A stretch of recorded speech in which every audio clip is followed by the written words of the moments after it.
Hola, hola, hola, bienvenidos a un nuevo video de Estudiando con la Profe Nidia. Hoy vamos a estudiar el roedor más pequeño del mundo que se llama el ratón espiguero o Micromis minutus. Y vamos a comenzar a conocer al detalle este pequeño roedor.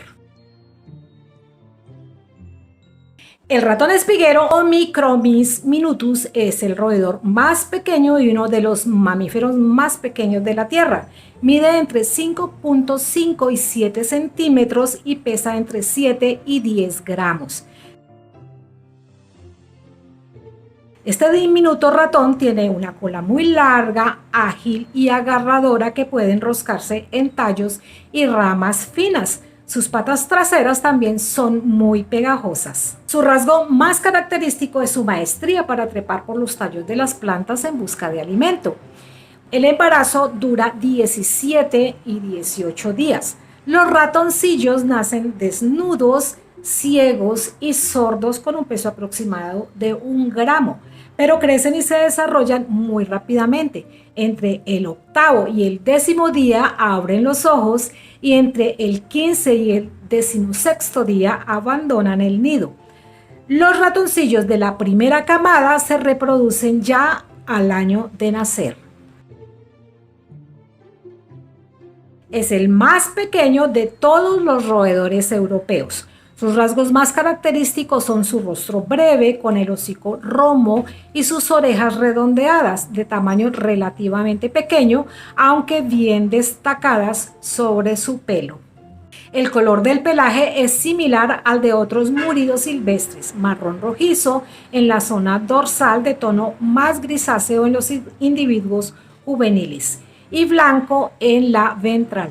La cola algo más corta que la cabeza y el cuerpo y constituye un rasgo característico de un animal trepador entre los tallos más gruesos de las gramíneas. Puede distinguirse fácilmente un ejemplar adulto de Micromis de un joven Apodemus porque en estos domina el tono grisáceo en el pelaje dorsal, mientras que los ratones espigueros adultos tienen una coloración notablemente rojiza. El cráneo es fácilmente reconocible ya que es muy pequeño y corto, por lo que generalmente la biometría es un indicador suficiente para identificar la especie. Sus rasgos distintivos más importantes son que la serie molar superior rara vez alcanza los 3 milímetros.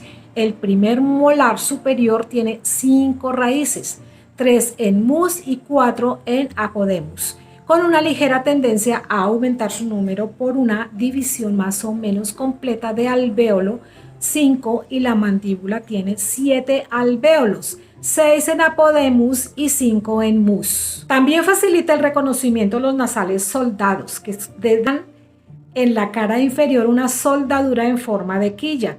Pueden ser confundidos con apodemus o mus jóvenes, especialmente con mus spretus, cuya muesca del primer incisivo superior está poco marcada. Frecuentemente en los individuos jóvenes de las especies de mayor tamaño, el cráneo suele estar desarmado en las diferentes piezas óseas, ya que las suturas están muy abiertas, mientras que los cráneos de ratón espiguero suelen conservarse de manera más compacta. En cualquier caso, pueden compararse las medidas y las edades por desgaste dental. La pelvis puede ser diferenciada también por su pequeño tamaño, inferior a los 12 milímetros, con un foramen obturador más triangular que el de Apodemus, que es subovalado.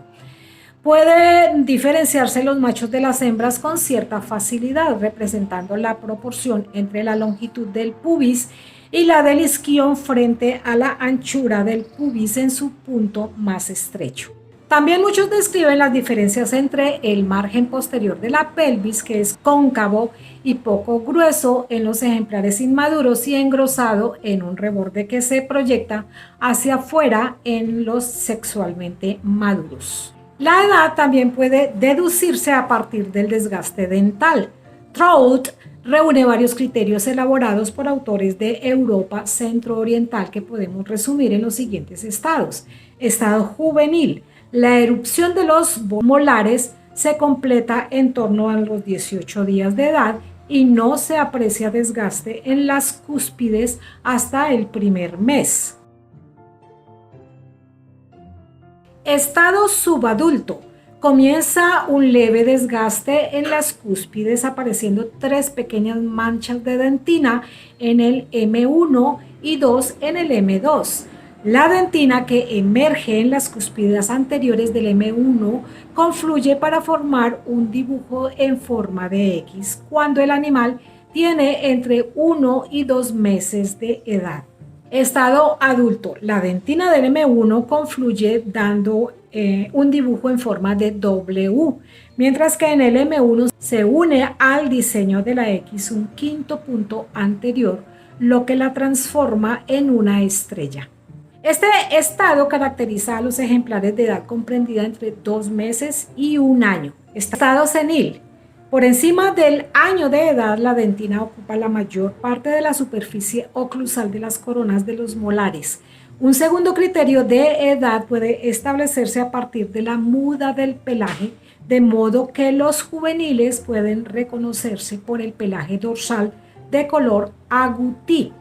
Los subadultos, al no haber completado la muda adulta, son agutí en su porción anterior y pardo rojizos en la posterior. En los ejemplares adultos, la coloración rojiza ha alcanzado toda su extensión. La muda de M. minutus, a diferencia de los modelos dominantes en otros roedores, es predominantemente cefalada, progresa de cola a cabeza, o caudada, que progresa de cabeza a cola, lo que puede tener relación con los hábitos trepadores de la especie, ya que la presentan otros roedores arborícolas como las ardillas.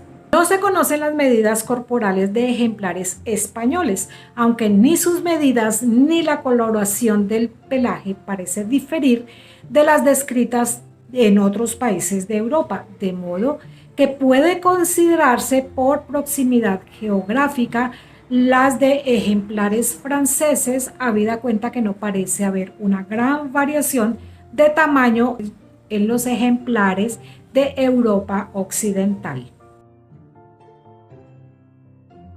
No hay total acuerdo acerca de si todas las poblaciones europeas son monotípicas o si en el sur de Europa hubiese una especie particular, aunque Miller distinguió 2 subespecies europeas, M.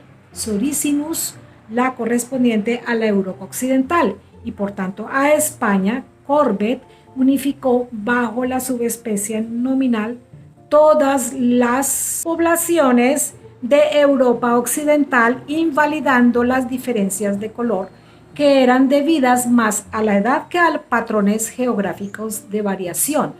Los patrones filogeográficos de ADN mitocondrial a lo largo de toda su área desde Europa a Japón muestran bajos niveles de diferencias genéticas entre regiones. Se estima en unos 80.000 años el tiempo de divergencia entre las poblaciones de Europa y el este de Asia.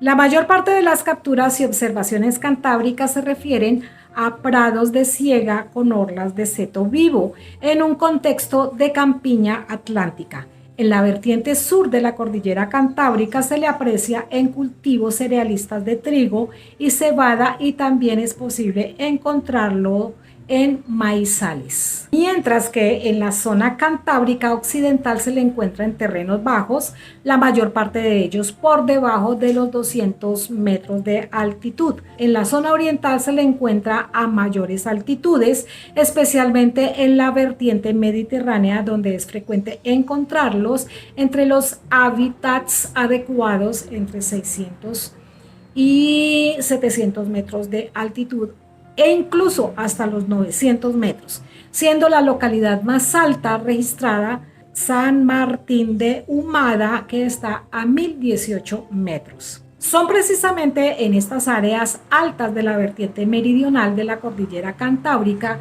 oriental donde la influencia atlántica es mayor. En Gran Bretaña se ha evidenciado como un especialista relativo de ambiente ruderal. Es difícil hacer estimaciones eficaces de la densidad del ratón espiguero, ya que una buena parte de su actividad la desarrollan sobre el suelo, entre los tallos elevados de hierbas, cereales o vegetación higrófila, por lo que los trampeos tradicionales son poco eficaces, especialmente durante el verano.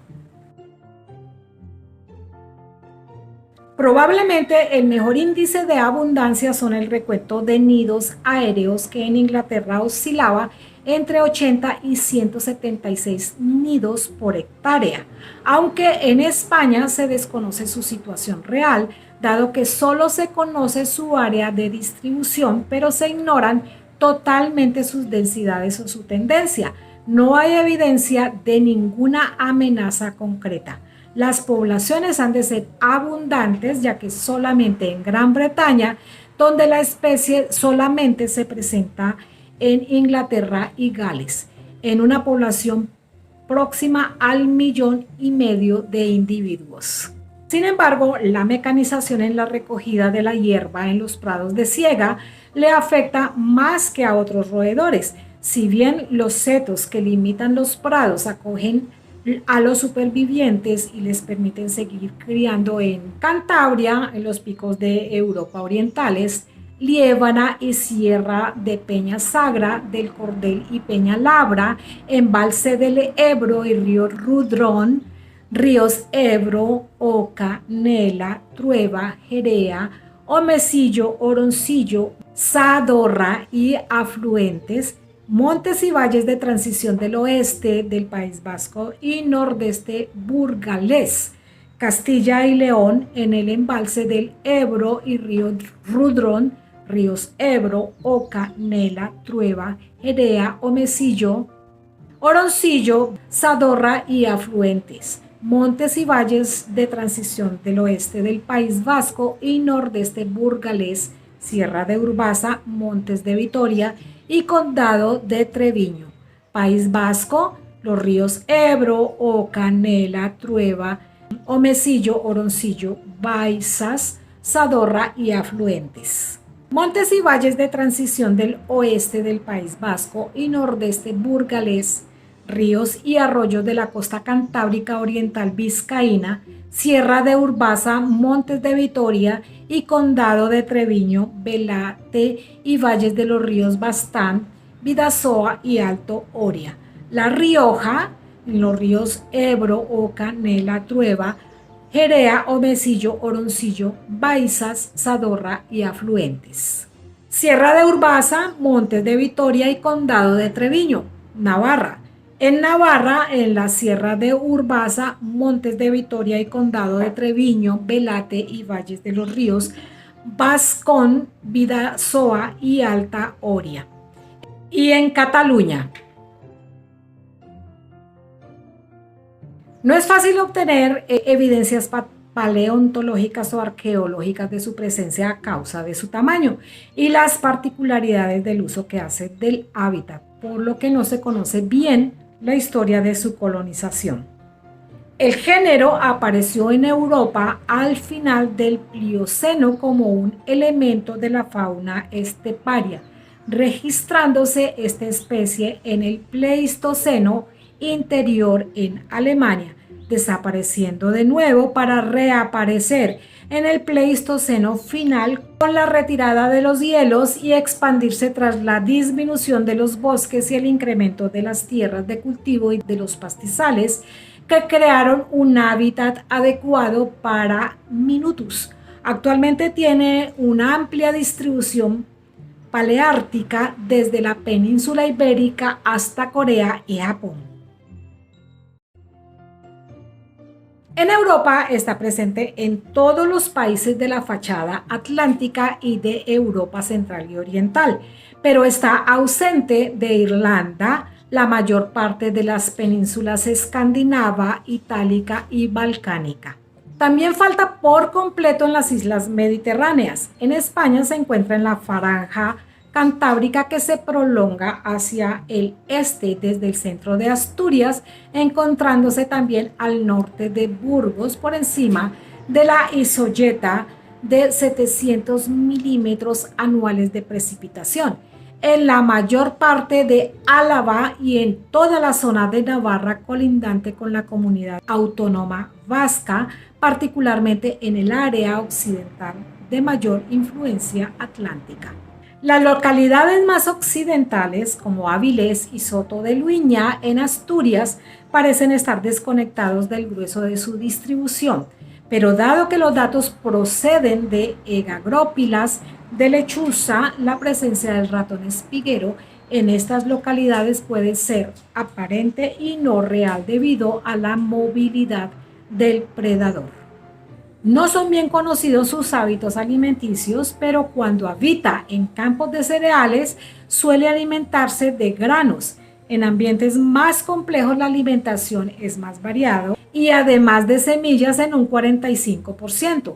También consumen hojas en un 25%, insectos en un 15% y frutos en un 6%. En Gran Bretaña, la media de crías por parto es de 5,4 más 1,6 y nacen entre mayo y octubre, aunque el grueso de la reproducción tiene lugar entre agosto y septiembre, como también parece tener lugar en Asturias, donde la mayor parte de las capturas por estrigiformes son de subadultos entre los meses de noviembre y marzo, aunque también se ha constatado ejemplares juveniles a finales de la primavera. El periodo de gestación es de 17 a 19 días, pudiendo tener hasta 3 camadas por temporada. Las crías nacen desnudas en un nido esférico tejido entre la hierba alta, crecen rápidamente y se independizan al cabo de un par de semanas. Como muchos otros micromamíferos, no son capaces de sobrevivir al segundo invierno, de tal modo que menos del 1% queda vivo a los 7 meses de edad, aunque se supone que pueden ser depredados por la mayoría de los predadores generalistas de micromamíferos, tales como carnívoros medianos y pequeños, rapaces diurnas y nocturnas. También se ha constatado predación por otros animales no especializados en la predación de vertebrados, que capturan especialmente individuos jóvenes, tales como ratas, córvidos, alcaudones e incluso faisanes. En España se cita la lechuza común o Tito alba entre los depredadores de la especie, aunque frecuentemente se dice que el ratón espiguero tiene tanto actividad nocturna como diurna. Los estudios realizados en condiciones de cautividad indican que están más activos durante la noche que durante el día, con sendos picos de actividad al amanecer. En cautividad, la actividad es predominantemente nocturna, al disminuir el periodo de luz, y se hace más diurna al incrementarse el periodo iluminado.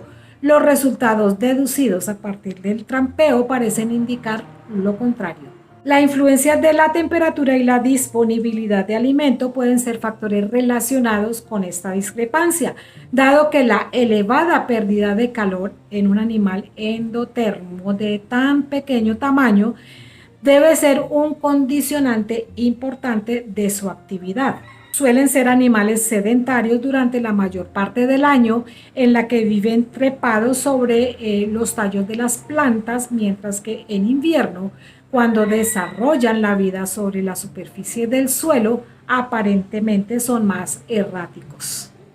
Se han calculado áreas de campeo similares para machos y hembras, con una medida próxima de 400 metros cuadrados, y en los que las hembras parecen solaparse más que los machos. La distancia media de recaptura en invierno era de 6 metros, mientras que en verano se ampliaba a 14 metros. Los ratones espigueros parecen tener cierta incompatibilidad entre individuos adultos, al menos en la época reproductora, como ejemplares del mismo sexo. Por el contrario, las hembras toleran bien la presencia de individuos jóvenes en su proximidad. Los ratones espigueros se caracterizan por realizar para la reproducción nidos aéreos en forma de bola de 7 a 12 centímetros de diámetro que carecen de un orificio de entrada manifiesto. Estos nidos de cría se tejen a cierta distancia del suelo, entre las hierbas altas o los carrizos utilizando las hojas de las monocotiledóneas. También realizan en cualquier época del año nidos de descanso no ligados a la reproducción de menor consistencia y tamaño y de más rápida elaboración, a menudo directamente sobre el suelo. Construyen un nido de reproducción en cada preñez, pero un segundo u otros pueden ser utilizados para protección de las crías si el principal es perturbado. Sobre hierba no muy alta, la elevación del nido es de unos 10 a 20 centímetros, pero en carrizos puede situarse a más de 1 metro de altura. El continuo crecimiento de la población humana y sus actividades ha causado una rápida pérdida de biodiversidad. Las especies juegan un papel importante en correcto funcionamiento del ecosistema. Por lo tanto, para conservarlas, una visión detallada de su biología es crucial. El ratón espiguero o Micromis minutus es una especie poco estudiada cuyas poblaciones en el Reino Unido han experimentado una disminución aparente del 71% en los últimos 18 años.